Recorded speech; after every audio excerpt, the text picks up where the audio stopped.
clomp, clomp. Every time I walk, there's always a loud sound.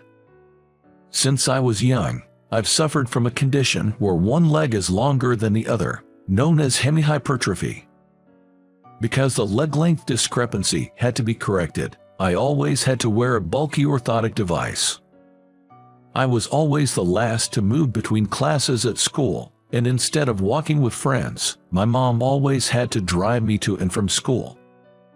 Even though everyone else seemed to be having a lot of fun, I couldn't join in.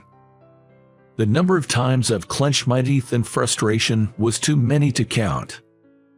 Fortunately, the treatment went well, and I was able to get rid of the device in middle school, but the bullying I faced in elementary school left me introverted. Until I became an adult, I lacked confidence in myself and was terrible at talking to people. But a turning point for me came. I was the sort of person who was always nervous and was bad at speaking, so it was unexpected that I was assigned to the sales department. With the help of my senior colleagues, I gradually started to enjoy conversing with people and began to gain confidence in myself. Then, one day, I received an invitation to an elementary school reunion. Feeling more positive, I decided to take the plunge and attend the reunion. I sent an email to the organizer and let him know that I was coming. My name is Michael. I'm 27 years old, working for an IT company. I moved from my hometown to New York and haven't been back home for a while. I was really looking forward to this reunion in my hometown, and uncharacteristically, I even bought new clothes for it. I knew it was just silly pride, but I wanted to show everyone how much I'd changed. This feeling most likely stemmed from my old inferiority complex, and I was well aware of that. But the fact that I wanted to surprise everyone was an enormous step for me, and a sign of my growing self-confidence. On the day of the reunion, full of determination, I headed back to my hometown. The hometown I hadn't seen for a while was bustling with life, especially at night. Was it always this lively? I was slightly surprised to see the town had changed. I walked towards the reunion venue, occasionally checking my phone for the exact location of it. Entering the pub, which was the venue, I noticed it was already full of my old classmates. Although they were all my classmates, I only knew them from school. It had been over 10 years since I last saw them. Few faces looked familiar, but even my own memories were vague. Is that him? Could she be? As I made my way through, someone suddenly tapped me on the shoulder from behind. Michael, right, long time no see. I heard you moved to New York. How have you been? As if that was a signal, everyone turned around, and I was quickly surrounded. There were those who were unrecognizable with the glasses on, those who had grown taller or put on weight, and even some who were already concerned about thinning hair. Every face was filled with nostalgia and warmth. No one mocked me. In fact, most people I spoke to had something kind to say, and even if it was just flattery, I felt elated. They said that I became cheerful, that I looked totally different. Some even called me handsome and said I looked cool. I was flattered by all the compliments, except for the last one, which to me sounded like an old insult. For someone who used to be called nerdy and introverted, I was doing well and now part of everyone's circle. I believe it was because of the experiences and confidence I gained in the workplace. Trying to maintain my composure, I was actually overwhelmed with happiness.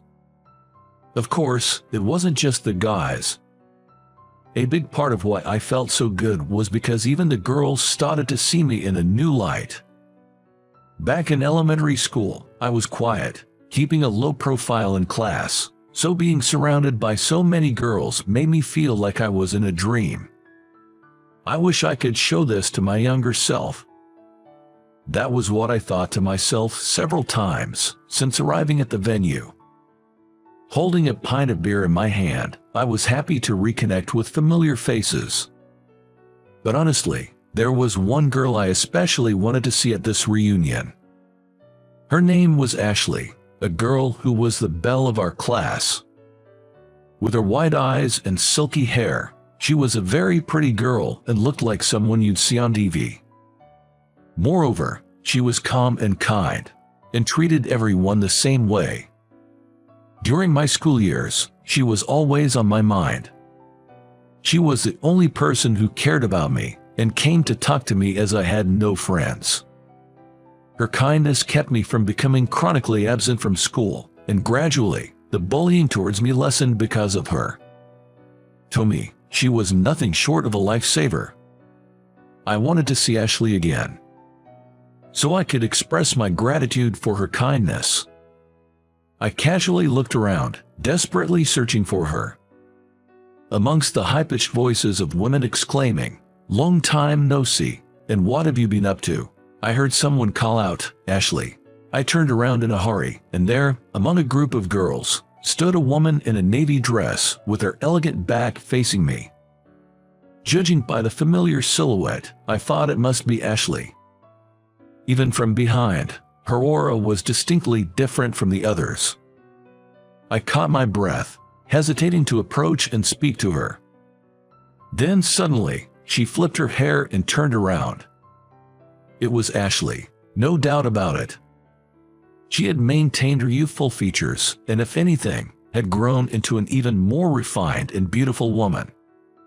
"Michael, Ashley, long time no see." I walked up to her, and I stood face to face with Ashley. But standing in front of her, I felt a sense of discomfort. Although hidden by her hair, I could see scars from burns stretching from her face down her neck. They extended to her hand holding a glass of wine, significantly marring her once perfect appearance. She must have been in some kind of accident since we last saw each other. Trying not to stare at her scars and hoping Ashley didn't notice, I forced a wide smile, and Ashley responded gently, "It's been a while, have you been well?" I could tell she knew what others thought of her physical condition. Yet, her attitude of enduring and accepting the curious stares was admirable, and she was the same Ashley I had fallen for back then. I can't believe she came to the reunion looking like that. She looks like a monster, so creepy. I couldn't bear it if I were her. Cruel whispers reached my ears from behind. Turning around, I saw a few girls speaking ill of Ashley in barely audible voices. Ashley, hearing them, remained composed and calm. She was probably used to such situations. I couldn't believe how cruel those girls were. They used to be her close friends back in the days. Were they feeling satisfied by Ashley's altered appearance? A pang of pain and rising anger welled up in me. How can you say such awful things? Ashley hasn't done anything wrong, has she? Don't pick on my fiancé, please. My protective instinct led me to say something outrageous. My fiancé. Wasn't there a better way to say it? Regretful, but it was too late. There was no turning back now. What? We weren't even talking to you. Why don't you leave us alone? The girls retorted dismissively, and then drifted away like the receding tide. Ashley, relieved to see them go, yet seemingly apologetic for causing me trouble, looked at me with an indescribable expression. She looked sad, frustrated, and embarrassed. Seeing her like this made me feel uneasy. "Let's step outside for some fresh air." Ashley looked up and whispered in a voice so soft that no one else could hear. I thought it was a good idea. I nodded silently, and we both slipped away from the reunion. Once outside the pub, under the cold winter sky, the full moon seemed higher and more beautiful than usual. We found a park nearby and sat down on a bench together. Every now and then, a cold breeze blew, and I hurried to find a vending machine to buy 2 warm drinks. Ashley had been silent since we left the pub. Trying to change her mood, I brightly offered her a drink. "Here, would you like some warm coffee or cocoa?" She thanked me and chose a can of coffee, holding it in her hands to warm them without opening it. Sorry about earlier. I went too far. I just wanted to shut them up, so I impulsively called you my fiancé. I didn't even understand why I called her like that.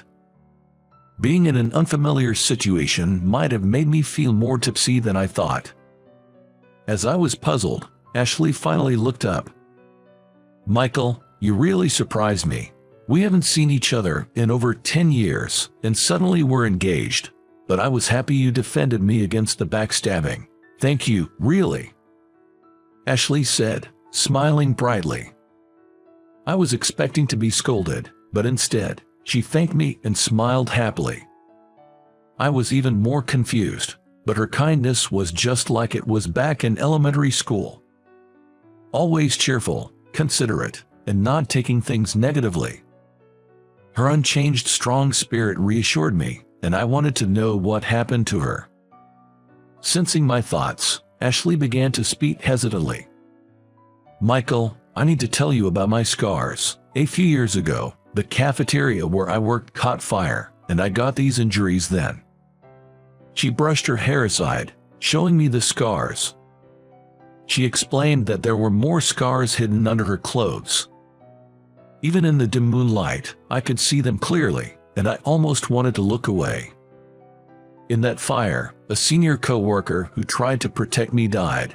As the building collapsed, she shielded me with her body and got me out. Ashley tearfully spoke about that time. She said she'd still dream about the fire, waking up from nightmares and not being able to sleep afterward. Every time I see my scars, I remember the fire vividly. I used to be afraid of people seeing them, but now I'm just grateful to be alive. I have to live strongly for the person who protected me from the fire. It's only recently that I've started to think positively about what happened. I didn't know what to say. Despite the misfortune, she was living with such determination.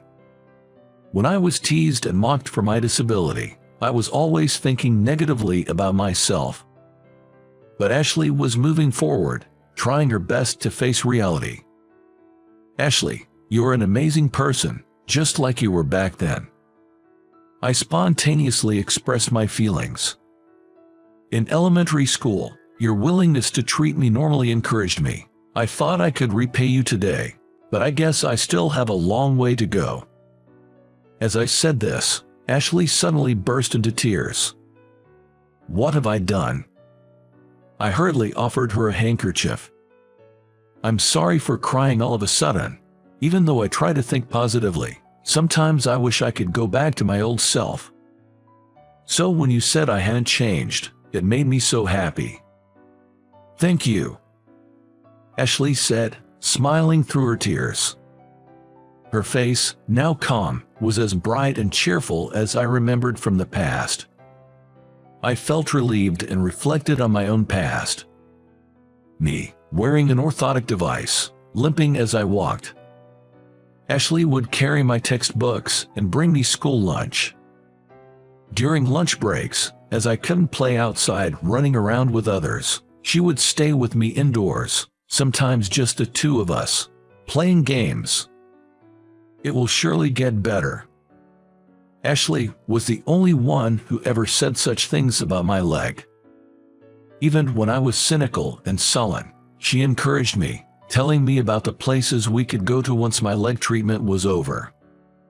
Ashley was always there for me, offering encouragement and support. She was the reason why I've been able to avoid pessimism and make it this far in life. Now, it was my turn. I wanted to be the one to support Ashley, like she did to me years ago. I made up my mind. Hey, Ashley, if you're okay, would you like to go out for a meal sometime? I'd really like to see you again. To be honest, I'd never asked a woman out before. But I had nothing to lose. I thought I should just express all my feelings towards her. Are you sure you're okay to go out with someone with big scars? Wouldn't you rather ask out someone pretty? Her response could be taken as a no.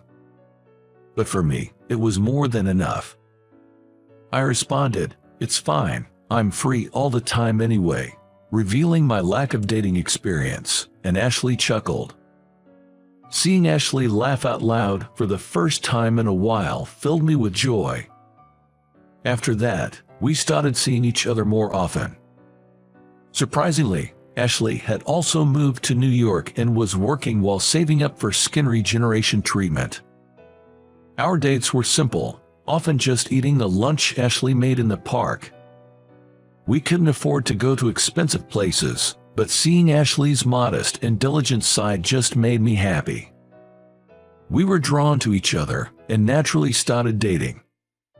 The incident at the reunion, and also the fact that we came from the same town, played a big part, but we never explicitly said let's be together or directly expressed our feelings. It just became natural for us to spend time together. The reason why I became aware of how our relationship was progressing was that I started to seriously think about marriage. I wanted to spend the rest of my life with Ashley.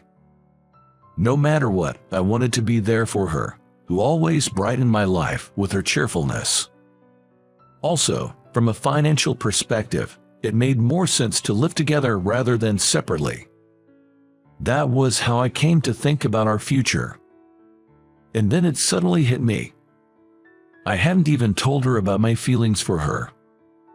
I was pretty sure we were in a relationship, but I'd never directly said I love you, and I also wondered how Ashley felt about me. This sudden insecurity overwhelmed me. Given that this was my first ever relationship, I didn't really know how to deal with my feelings. But I needed to find out if Ashley and I were on the same page. One weekend, as usual, I was waiting for Ashley in the park when she appeared, slightly flustered, as if she thought she was late. "Sorry I was late," Ashley apologized, and I told her that she wasn't late at all and that I arrived early. "Hey, how about we go somewhere else for a change? Maybe to a department store or something." "What? But I made lunch for us," Ashley replied, surprised by my suggestion, opening her bag to show me the sandwiches in a plastic container and soft drinks. As I suggested we eat the lunch on the rooftop of the department store, Ashley sensed the unusual atmosphere and became tense, asking, "What's going on? Why the sudden change?" I scratched my head, took a deep breath, and confessed, "I want to get you a ring. It would look cool if I knelt down and pulled out a ring, but I have never been to a jewelry shop and don't even know what size of ring I have to get for you. I apologize, everything seems to be out of order, but I want to marry you, Ashley. Right now, I want to go to the department store to buy a ring for a proposal." When I finished with what I wanted to say, Ashley froze, her mouth agape, then suddenly started laughing. I knew it was awkward and deserved the laughter. But seeing Ashley laugh through her tears, I gradually became annoyed. I was about to say, "Stop laughing," when I realized Ashley was actually crying. Crying while laughing, she said, "Too late." For a moment, I didn't understand what she meant. "You already said I was your fiancé." As soon as I heard those words, I instantly calmed down and apologized, "Sorry to keep you waiting." After that, we officially became husband and wife, and started living together. With our finances more stable, I was able to get Ashley several surgeries. Thanks to her enduring the tough treatments, the scars from her burns have become much less noticeable. "Now I can finally wear a wedding dress," she said with a smile. Every time I see Ashley's happy smile, I feel truly fortunate to have met her. Poor people should just wear work clothes to parties. Don't bother with a suit, just come in your construction outfit. I was overwhelmed by such arrogant words. Just because I work in construction, I was looked down upon. Forget it, I shouldn't have even bothered talking to you. I didn't want to ruin the atmosphere at our reunion. Unable to ignore what was said, my best friend suddenly interrupted the conversation. "My name is Brandon. I'm an only child with no siblings. Ever since I was young, I've never been one to seek the spotlight. Rather, I've always wanted to support others. My father, Michael, runs a small-scale construction company. Though modest in size, he provided enough so that my mother and I never lacked anything, allowing me to attend college. Construction involves a diverse range of projects closely linked to everyday life, such as railways, ports, airports, roads, tunnels, bridges, dams, and river management. This profession often deals with transportation infrastructure. My father continued this work from my grandfather's time, specializing in bridges and river management. "Brandon, that bridge over there, I built it," he would say, taking me to see the bridges over rivers since I was a child. There are all kinds of bridges. They connect people, building bridges that make life more convenient and bring smiles to people's faces. That's my purpose in life. As I grew older, I began to understand and admire my father's words and his work. Railways, roads, tunnels, none of these can be improved without someone proposing and building them, relieving inconvenience. I wanted to understand people's inconveniences and address them, bringing smiles to their faces. My father's approach to his work was profoundly simple. In college, I studied business and did fairly well. When it came time for job hunting, I told my parents this: "I'm thinking of helping Dad after I graduate. I want to work at Thompson Construction." My parents were shocked and exchanged glances. "Why give up job hunting? Why not try something new?" My mother said. "Our company is in a tough spot, getting fewer jobs in these times. It's been better than expected until now, but the future of a small family business is uncertain," my father added. I expressed my feelings. "I know it's tough. My personality doesn't fit following the same path as everyone else. I feel compelled to help out. In gratitude for all the support I've received, watching Dad work has naturally led me to this decision." Remember, these are tough times. Yet, Thompson Construction, inherited from my late grandfather, is my legacy. As the only son, I feel responsible for its future, good or bad. My parents were moved to tears. After graduating, I joined the family business, Thompson Construction, to assist with construction work. While my friends were busy job hunting, I spent my time in the university library, studying for construction-related qualifications. My university friends had their opinions. Brandon's helping with his family's construction work. If he had properly job hunted, he could have gotten a decent job. Graduating from college to become a construction worker, he took the easy way out by taking over the family business. The easy way out, well, there's some truth to that. While everyone else was working hard at job hunting, I was the only one cooped up in the university library. What others said didn't matter. I had decided my future. For better or worse, it was up to me.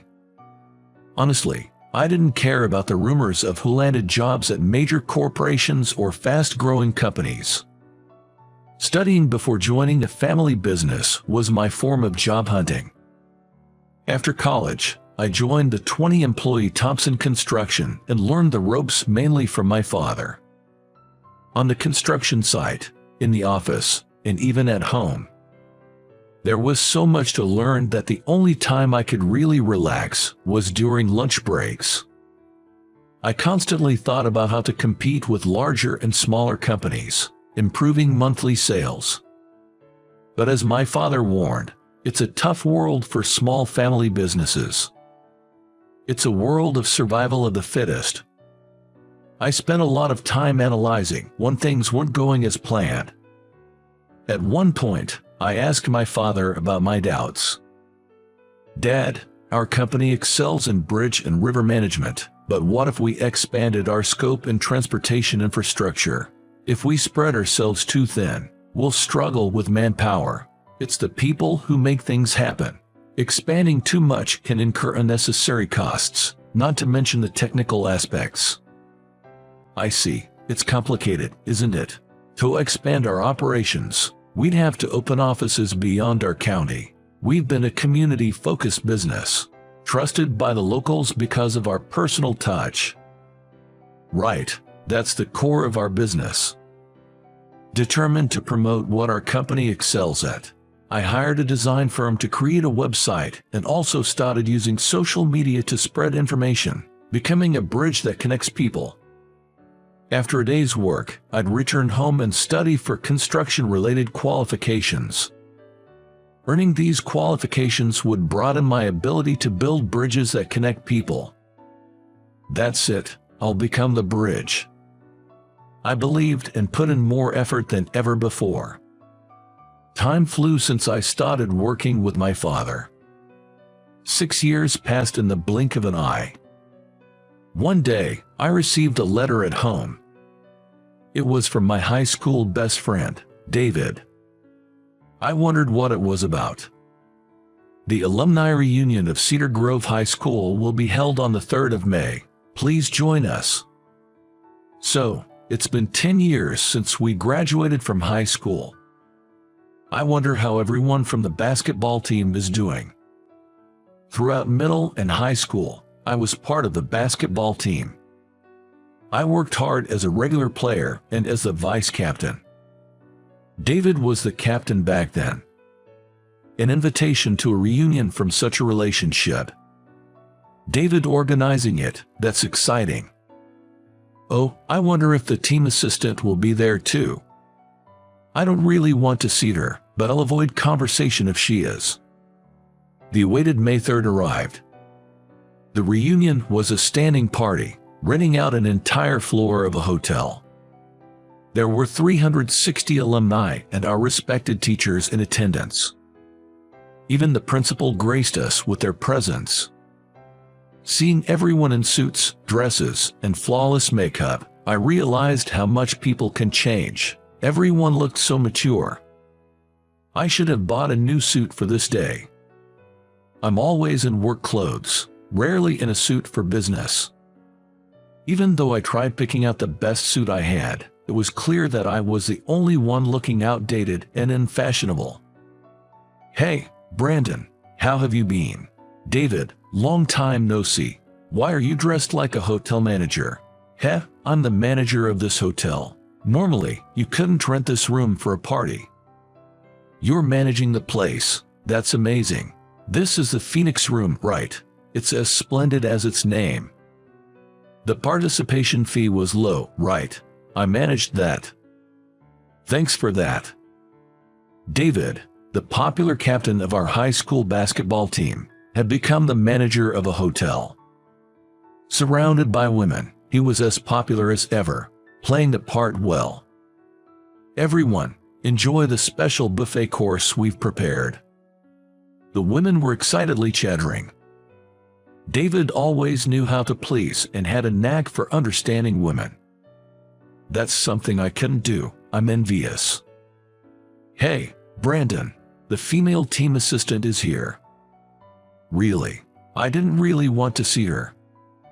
What? Getting shy? Oh, there's our team assistant. Hey, Emily, Brandon's over here. Keep him company. David, wait a second. I found myself face to face with Emily, the team assistant of our high school basketball team, whom I wasn't too keen on meeting. Since my sophomore year in high school, Emily and I were dating. We attended the same university and even the same department. Our relationship lasted for 6 years until we graduated from college.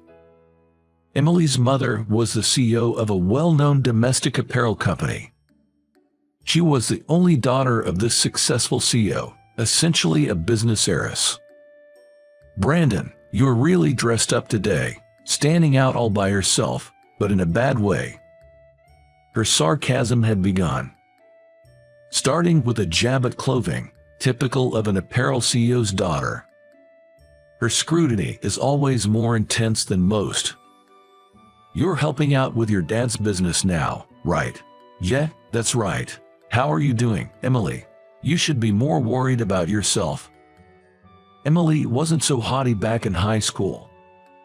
She used to be kind and considerate. I fell for her personality and asked her out, but our relationship quickly cooled off during our junior year of college when job hunting began. The chill set in when I told her I was going to help with the family's construction business. "Brandon, are you okay with this? I made my choice, so yes. You're going to help with a small, family-run business that might not even survive. Do you realize you'll end up as a construction worker? What's wrong with that? Emily, you're going to help with your family business too, right? The only difference is the scale. I'm thinking about the future."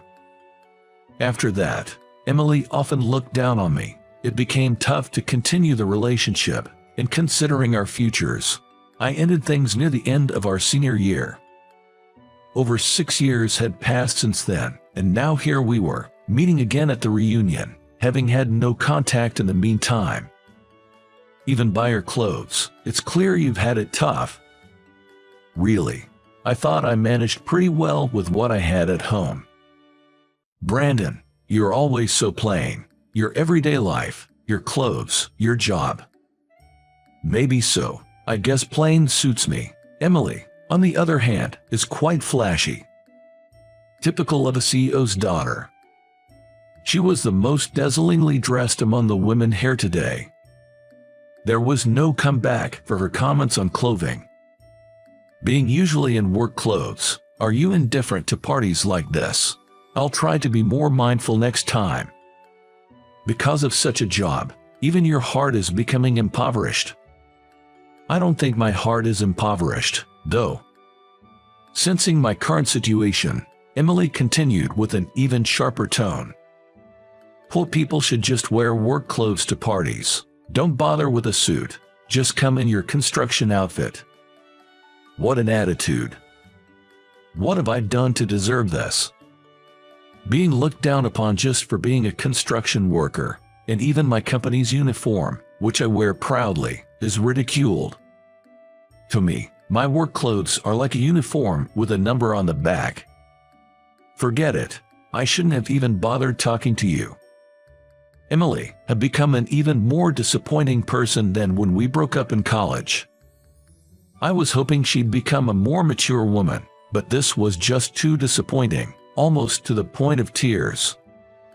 Emily, do you even know what Brandon is doing now? Unable to ignore her comments, David suddenly interjected. David, you don't have to say anything. No, I have to say this as a friend. What, David, you're defending this poor guy. You have the nerve to call him poor. Sure, his clothes might be a bit outdated, but listen, Emily.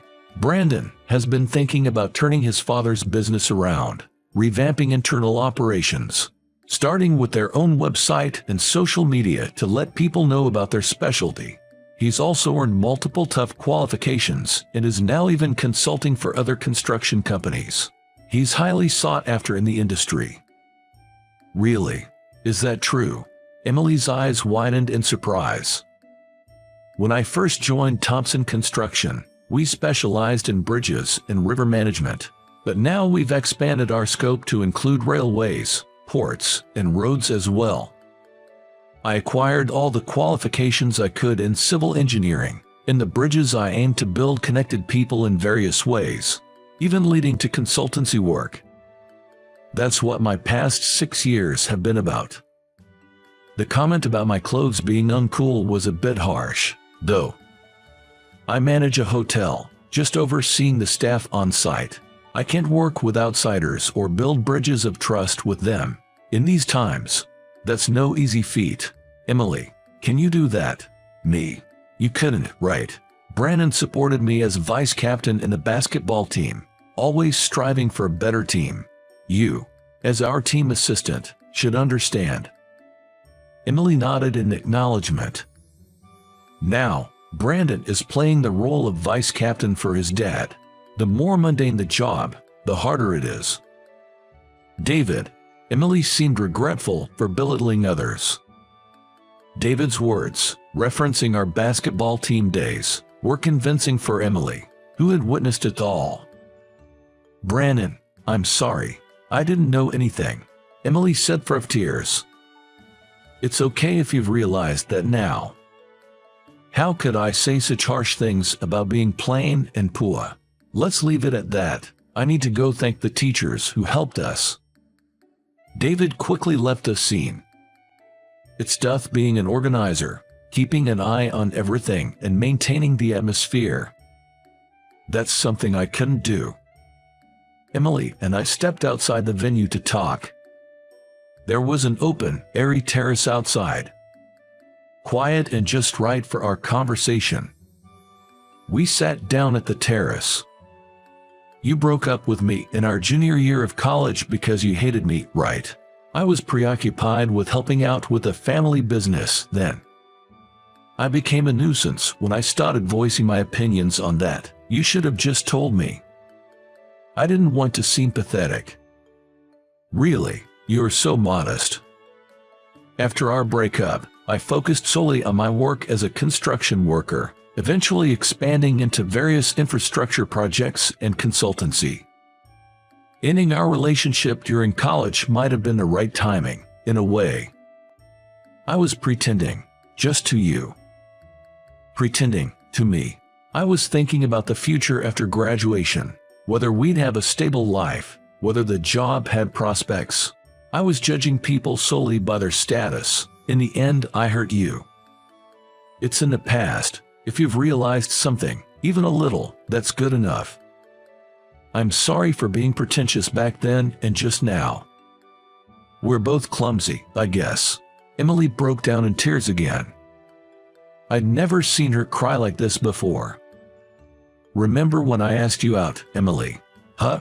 I mustered the courage because you were kind and thoughtful. I still believe you are at heart. There's no need to pretend or be haughty. Just be yourself. Okay, thank you. My plainness is just me being true to myself, I guess.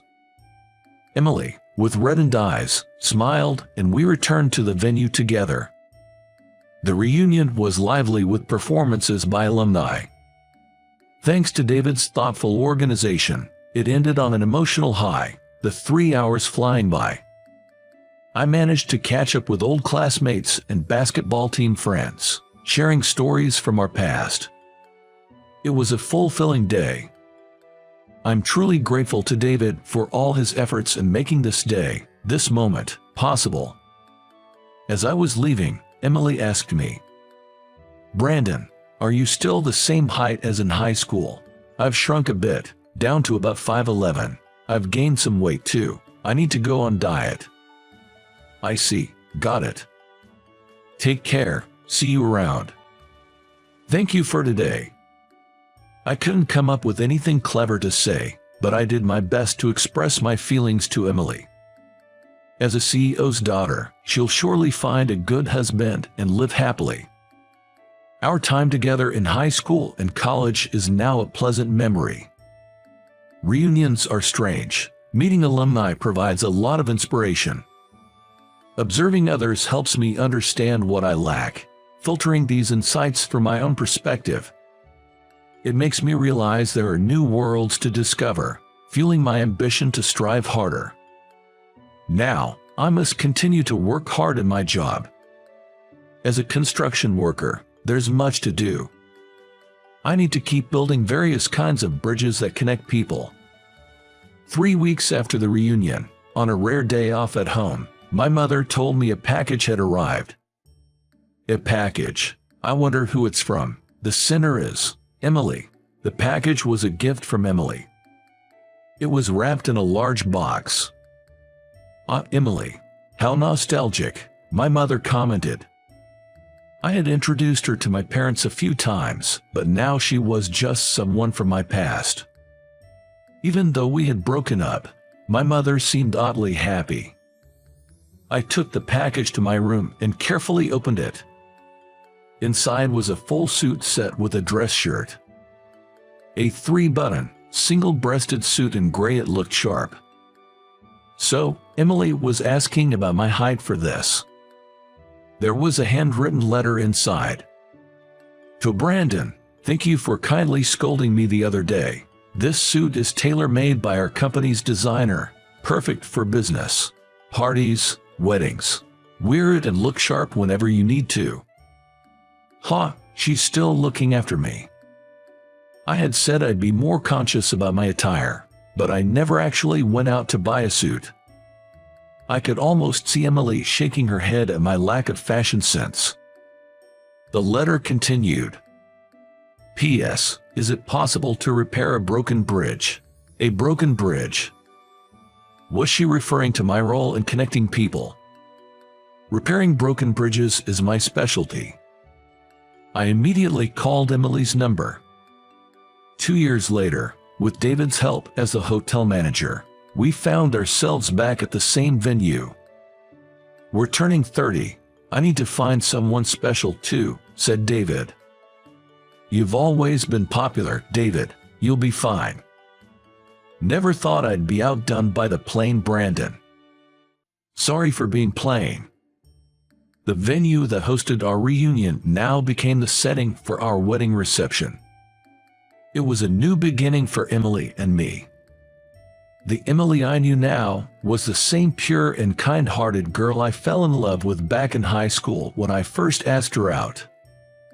As I took over as the new CEO of Thompson Construction from my father, assuming the role of captain, Emily became my vice captain and assistant, supporting me in every way.